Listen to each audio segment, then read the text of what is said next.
बिस्मिल्लाहिर्रहमानिर्रहीम। शादाब स्पीक्स के साथ मैं हूं शादाब रियाज। और दोस्तों, दो अहम खबरें हैं, दो अहम डेवलपमेंट्स हैं, लेकिन क्योंकि ये दोनों एक दूसरे से लिंक हैं तो मैं इस पर इकट्ठा ही बात करूंगा। बात ये है कि मियां नवाज शरीफ साहब के बारे में ये कहा गया है। कल साबिक वज़ीर आज़म शहबाज शरीफ साहब ने मीडिया से गुफ्तगू करते हुए कहा कि 21 अक्टूबर को मियां मोहम्मद नवाज शरीफ साहब वतन वापस आ जाएंगे।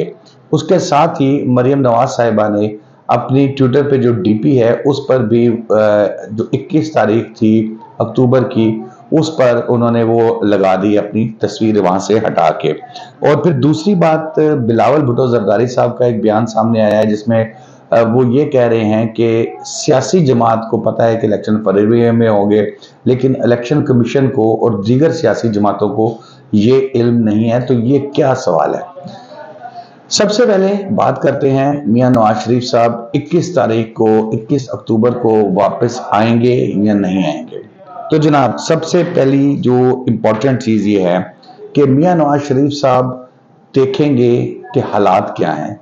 15 तारीख को, 16 तारीख को जो पाकिस्तान में एक बड़ी तब्दीली आ रही है, चीफ जस्टिस उमर अता बंदयाल साहब की रिटायरमेंट की वजह से अब आगे मियां साहब के बेशुमार केसेस जो हैं वो इस वक्त सुप्रीम कोर्ट में, अदालतों में हैं, और उन्होंने ये भी यकीनन देखना है कि उसका रिस्पांस क्या होगा। यानी कि 15-16 तारीख से जब शुरू करेंगे फायज ईसा साहब 17 तारीख से, तो सबसे इम्पोर्टेंट चीज़ है वो देखेंगे कि ये किस डायरेक्शन में चल रहे हैं काजी फायज ईसा साहब। अगर तो मियां साहब को कुछ नज़र आया कि रिलीफ मिलेगा, चीज़ें बेहतरी की तरफ हो रही हैं उनके हिसाब से, तो फिर 21 तारीख को वो आ सकते हैं। अदरवाइज वो तारीख एक मरतबा फिर डिले की जाएगी और जो नेक्स्ट तारीख दी जाएगी वो तब इसको माना जाएगा जब मियां नवाज शरीफ साहब अपनी आमद का ऐलान खुद करेंगे, खुद प्रेस कॉन्फ्रेंस करेंगे लंदन में और कहेंगे कि मैं फलां तारीख को आ रहा हूं। अब हुआ क्या? हुआ ये कि नवाज शरीफ साहब का ये कहना है कि उन्हें एक साजिश के तहत इक़्तिदार से अलग किया गया, जिस साजिश में आपको पता ही है वो अक्सर नाम लेते हैं जनरल बाजवा का, जनरल फैज़ का, और वो ये कहते हैं कि जी मुझे इक़्तिदार से निकाला गया और इमरान खान को यहाँ पर ला के बिठाया गया। तो मेरा जो टेन्योर, जो मेरा टाइम ज़ाया किया, जो मैं एक तरक्की की तरफ मुल्क को लेके जा रहा था, इसको दोबारा जो है वो मुझे वहीं से शुरू किया जाए जहाँ से मेरा सिलसिला टूटा था और मुझे ही वज़ीर आज़म बनाया जाए। अब यहाँ पर मामला क्या आता है कि वो वज़ीर आज़म बनने के लिए तैयार हैं, मुस्लिम लीग नून उनको वज़ीर आज़म बनाने के लिए तैयार है, लेकिन पाकिस्तान पीपल्स पार्टी मियां नवाज शरीफ साहब के नाम पर इत्तफाक नहीं कर रही।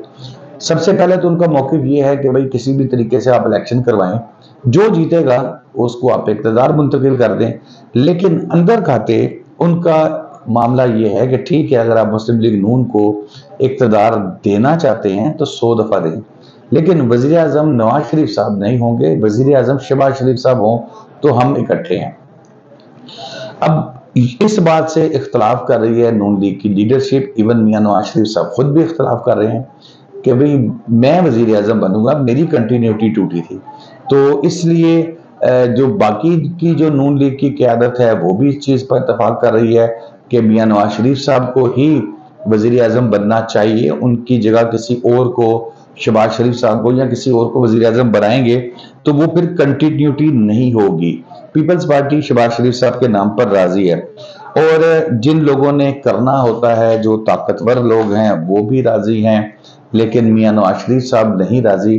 अब किसी हद तक वो उस तरफ उनको नजर आ रहा है, लेकिन जब तक नए आने वाले चीफ जस्टिस साहब की डायरेक्शन क्या है, जब तक तमाम चीजें क्लियर नहीं होंगी, मियां नवाज शरीफ साहब वतन वापस नहीं आएंगे। चाहे वो 21 तारीख हो, चाहे 25 तारीख हो, जब भी आना होगा वो अपने आने का ऐलान खुद एक प्रेस कॉन्फ्रेंस में करेंगे।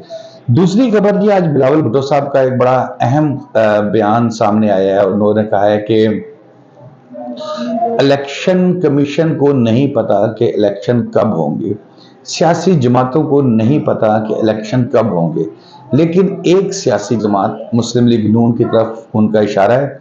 उन्होंने कहा कि उसके जो लोग हैं वो लीडरशिप उनकी बड़ी क्लियरली कह रही है कि भाई फरवरी में इलेक्शन होंगे, जनवरी या फरवरी में इलेक्शन होंगे। तो वो कहते हैं ये कैसे हो सकता है?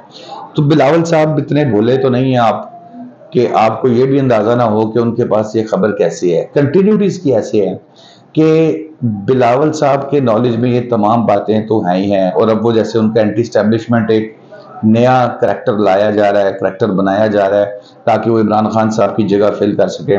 تو اس میں زرداری صاحب ذرا نواز شریف صاحب کی طرح معتدل طریقے سے محبت سے سب کو ساتھ چلانے کی کوشش کریں گے، اور بلاول صاحب جو ہیں وہ اگریسو سٹائل رکھیں گے. جیسے مسلم لیگ نون میں شہباز شریف صاحب جو ہیں وہ ٹھنڈی تار ہیں اور میاں نواز شریف صاحب قطعی تار ہیں.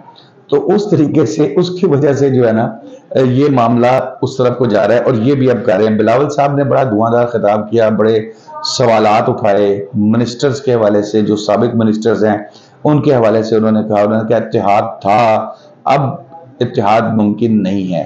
نون لیگ والے بھی یہی کہتے ہیں کہ جی پہلے تو ہمارا اتحاد تھا وہ ختم ہو گیا، اب آگے حالات دیکھیں گے. یہ تمام لوگ اس وقت انتظار اس چیز کا کر رہے ہیں کہ تحریک انصاف کے چیئرمین عمران خان صاحب اگر تو باہر آ جاتے ہیں تو پھر یہ اکٹھے ہو جائیں گے، اور اگر وہ اندر ہی جیل میں رہتے ہیں جو کہ نظر آ رہا ہے تو یہ آپس میں پھر لڑیں گے بھی، سیاست بھی کریں گے، الیکشن بھی ہوں گے. اور الیکشن اگر ہوئے تو فروری میں جا کے ہوں گے، اگر فروری میں بھی نہ ہوئے تو پھر اگلے 5 سال الیکشن نہیں ہوں گے. دوستو آج کے لیے اتنا ہی. شاداب ریاض کو اجازت دیجیے. اللہ حافظ.